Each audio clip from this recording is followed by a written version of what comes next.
Saya Letnan Jenderal TNI Doni Monardo, Ketua Gugus Tugas, mengingatkan wabah COVID-19 masih berlangsung. Diperlukan disiplin dan kesadaran kolektif untuk menaati protokol kesehatan agar kita bisa segera mengakhirinya. Anda harus menjadi patriot bagi diri sendiri dan keluarga, serta Anda bisa menjadi pahlawan kemanusiaan bila berhasil melindungi sesama. Salam tangguh, salam kemanusiaan.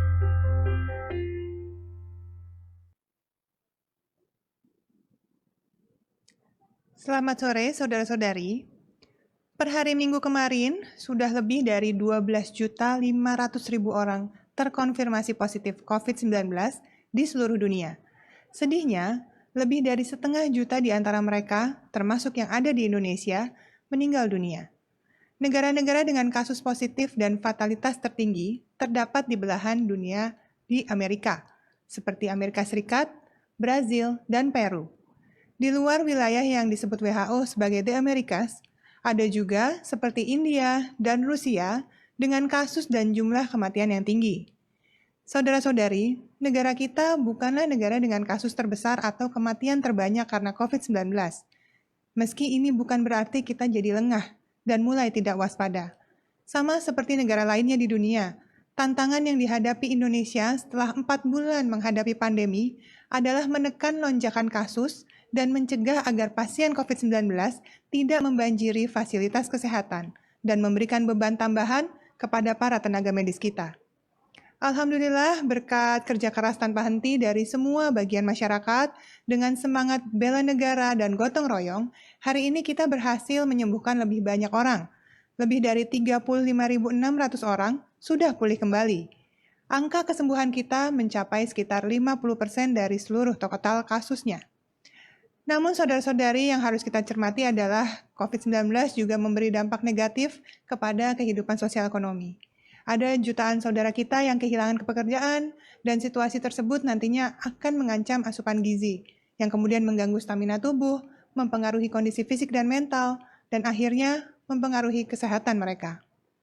Oleh karena itu, aktivitas masyarakat harus kembali ditingkatkan, tentunya dengan protokol kesehatan yang ketat.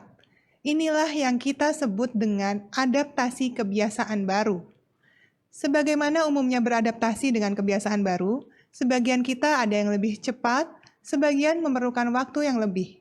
Sekali lagi, karena luas wilayah dan kepadatan setiap provinsi, kabupaten, kota, kita semua berbeda-beda. Nah, perbedaan tersebut dapat dilihat dari perubahan daerah dalam zonasi resiko COVID-19. Pertanggal 5 Juli 2020 atau minggu lalu, persentase zona hijau atau wilayah tanpa kasus terkonfirmasi naik dari minggu sebelumnya. Sebanyak 20,2% dari seluruh 514 kabupaten dan kota di Indonesia masuk kategori hijau. Sedangkan, presentasi zona lain adalah sebesar 34% berada di wilayah risiko rendah atau zona kuning, 35% zona risiko sedang atau oranye, dan hanya 10,7% zona risiko tinggi atau merah. Ada 104 kabupaten kota yang masuk dalam zona hijau, 61 tidak terdampak, dan 43 kabupaten kota tidak ada kasus baru. 175 kabupaten dengan risiko rendah, 180 kabupaten kota dengan risiko sedang, dan 55 kabupaten kota dengan risiko tinggi.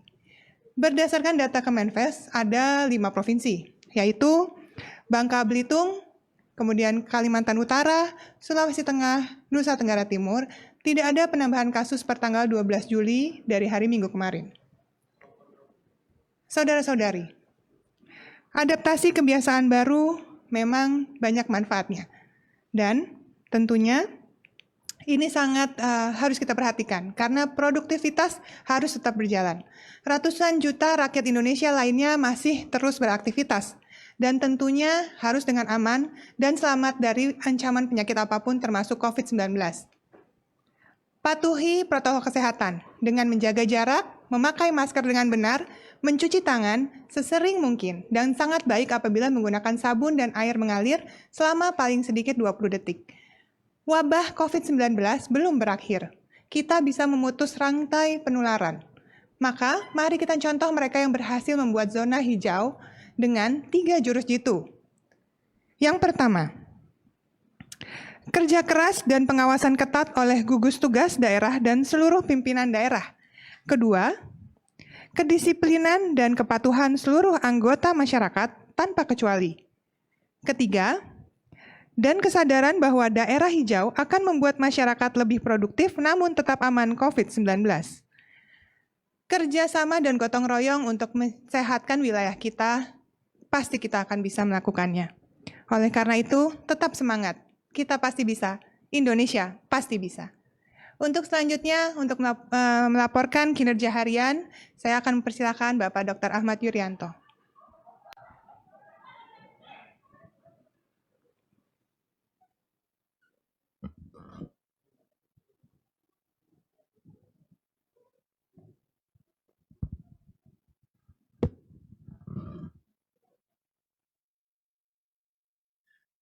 Terima kasih Dr. Raisa. Saudara-saudara, hari ini kembali kami akan melaporkan update data terkait dengan penanganan COVID-19, tentunya di bidang kesehatan. Hari ini kita memeriksa 13.100 spesimen. Dari pemeriksaan 13.100 spesimen ini, total yang sudah kita lakukan pemeriksaan adalah sebanyak 1.074.467 spesimen. Jumlah ini kita dapatkan kasus terkonfirmasi positif sebanyak 1.282 orang, sehingga totalnya menjadi 76.981 orang. Kalau kemudian kita perhatikan sebaran kasus ini, yang pertama DKI Jakarta hari ini melaporkan 281 kasus baru dengan 208 sembuh. Kemudian Jawa Timur melaporkan 219 kasus baru dengan 268 kasus sembuh. Sulawesi Selatan 124 kasus baru dengan 259 sembuh. Kemudian Jawa Tengah 100 kasus baru dengan 30 sembuh. Papua 98 kasus baru dengan 9 sembuh, Jawa Barat 83 kasus baru dengan 19 sembuh. Kasus di bawah 10 dilaporkan oleh 19 provinsi, sementara ada 9 provinsi yang hari ini melaporkan tidak ada kasus baru sama sekali. Di antaranya adalah Aceh, Bangka Belitung, Bengkulu, Jambi, Kepulauan Riau, Sumatera Barat, Sulawesi Tengah, Papua Barat, dan Nusa Tenggara Timur. Total kasus sembuh yang hari ini dilaporkan adalah 1.051 orang sembuh, sehingga akumulasi totalnya menjadi 36.689 orang. 50 orang dilaporkan meninggal hari ini, sehingga totalnya menjadi 3.656 orang. Saudara-saudara, kita masih melakukan pemantauan pada kasus ODP sebanyak 33.504 orang, sementara kasus PDP yang kita pantau dengan ketat adalah 13.439 orang. Ini harus kita sadari bahwa kasus dari hari ke hari masih bertambah karena masih ada sumber penularan yang berada di tengah-tengah masyarakat yang kemudian tidak menyadari bahwa dirinya menularkan ke orang lain. Kasus positif yang kita dapatkan dalam beberapa minggu terakhir ini adalah kasus yang kita dapatkan dari hasil tracing yang dilakukan secara masif dengan disertai upaya pemeriksaan laboratorium secara masif. Sehingga sebagian besar kasus yang kita dapatkan adalah kasus-kasus yang tidak ada indikasi untuk dirawat di rumah sakit. Mereka harus melaksanakan kegiatan isolasi secara mandiri di rumah. Ini yang harus kita awasi agar mereka bisa menjalankan dengan baik, bisa menjalankan secara lebih ketat dan disiplin, agar dalam 14 hari melakukan isolasi mandiri, bisa didapatkan hasil yang baik dan nanti menjadi negatif. Saudara-saudara, masih banyak masyarakat di sekitar kita yang belum menjalankan protokol kesehatan dengan baik. kita masih memperhatikan banyak sekali yang belum secara disiplin dan konsisten untuk menggunakan masker. Ini yang menjadi salah satu penyebab penambahan kasus akan terus-menerus terjadi. Tidak menggunakan masker, tidak menjaga jarak.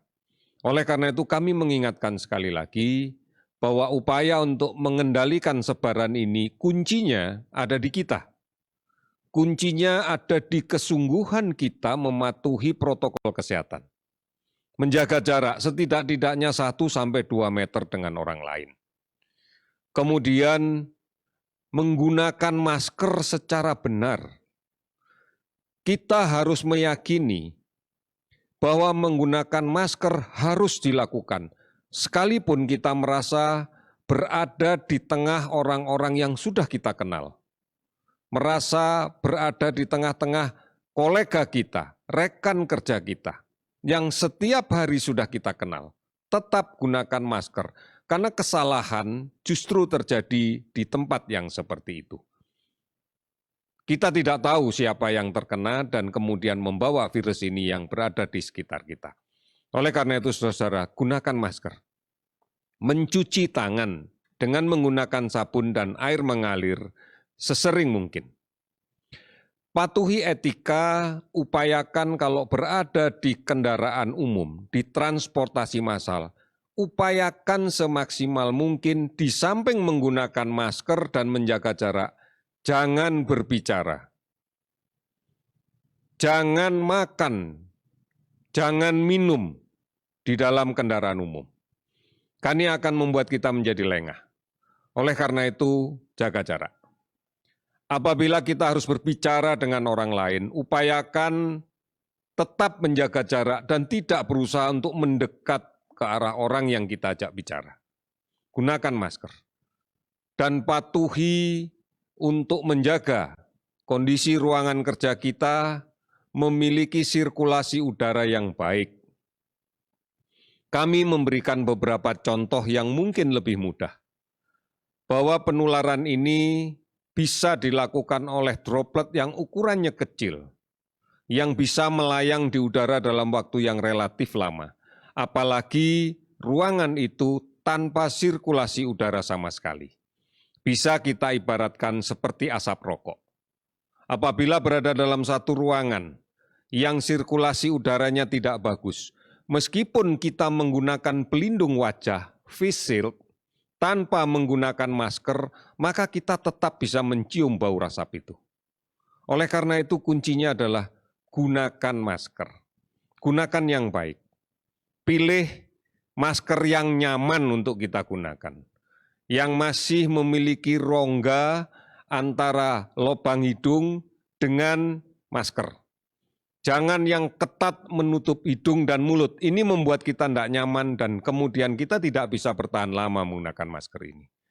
Gunakan masker yang memiliki rongga yang cukup antara lubang hidung dengan masker. Kita bisa mencontoh desain masker bedah misalnya.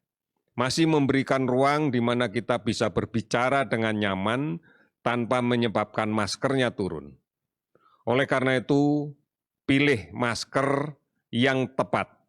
Masker kain pun bisa digunakan asal desainnya tepat. Saudara, inilah yang harus sekali lagi kita jalankan, gunakan masker. Penggunaan masker ini tentunya akan sangat efektif untuk mencegah kita tidak tertular COVID-19. Gunakan masker dengan baik dan konsisten. Jangan merasa bahwa karena berada di orang-orang yang sudah kita kenal baik, karena merasa berada di sekitar orang yang merupakan kolega kita kerja, maka kita merasa aman. Tetap gunakan masker sepanjang kita bekerja dan sepanjang kita berada di luar rumah. Ini cara yang bisa kita lakukan dan kita pasti bisa melakukan ini dengan baik. Terima kasih, selamat sore.